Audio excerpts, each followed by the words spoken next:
Even it's only one flight from Dalby here, took still a whole day, but much better than on the boat because I'm getting seasick. Even the sea is quite smooth. I don't like it at all.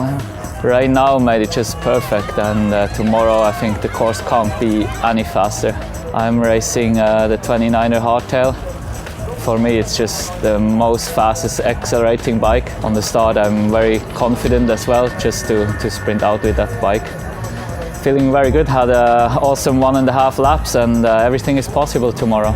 Really excited for this weekend's race. I'm back on the 29er this weekend. The course again is more of a real mountain biker's course, and it's pretty technical, and you know you really get an advantage out of having a bike that is a bit more sophisticated than a hardtail 26. So you know, this race it's still pretty close. It's a high speed course, so first 2 laps are really important to get into that lead group, and if you're feeling good and you know you're riding strongly, the gaps will appear. Right? It might turn out differently, but yeah, I'm hoping to be a bit stronger than last weekend and find myself near the front of the lead group. The course is very fast and technical, with a lot of roofs and corners, and I think will be very fast race. I use the big 29er like last week. I think will be very fast on this course. I'm happy with this bike. The Dalby course and the Offenburg course are probably the 2 fastest World Cup courses that we have all year.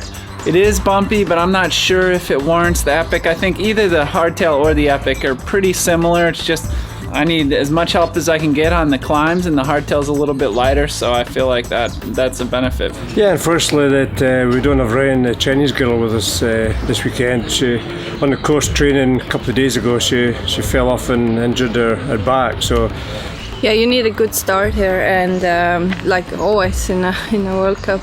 But like if you push too hard in the beginning, you don't have all the power in the end of the race. Tomorrow I'm trying out the new hardtail 29er. It will be interesting to do like a proper World Cup cross-country race on it. So we'll see tomorrow.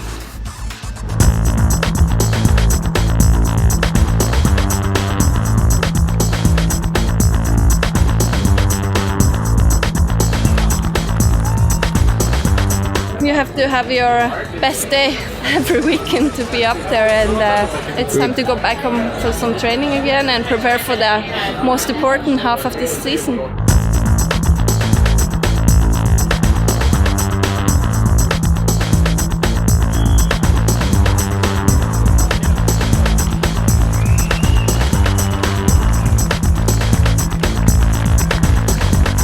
I had a pretty bad start on the outside because I had the last call on the first row, so that wasn't ideal. And as soon as I got to the front group, I realized that I had to go to the front to just slow the pace so I could recover, and managed to get into the single track first. And that meant that for 1 lap at least I could ride my own pace. And on the 3rd lap, you know, Absalon sprinted into the single track first, and we all knew the intentions were clear. And a few of the other guys tried to go with him.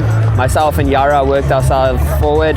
Yara had a bit more than me and carried on to try and catch Absalon, and I sort of stayed back a little bit, and yeah, that's basically we stayed pegged at the same time gaps over the last 2 laps.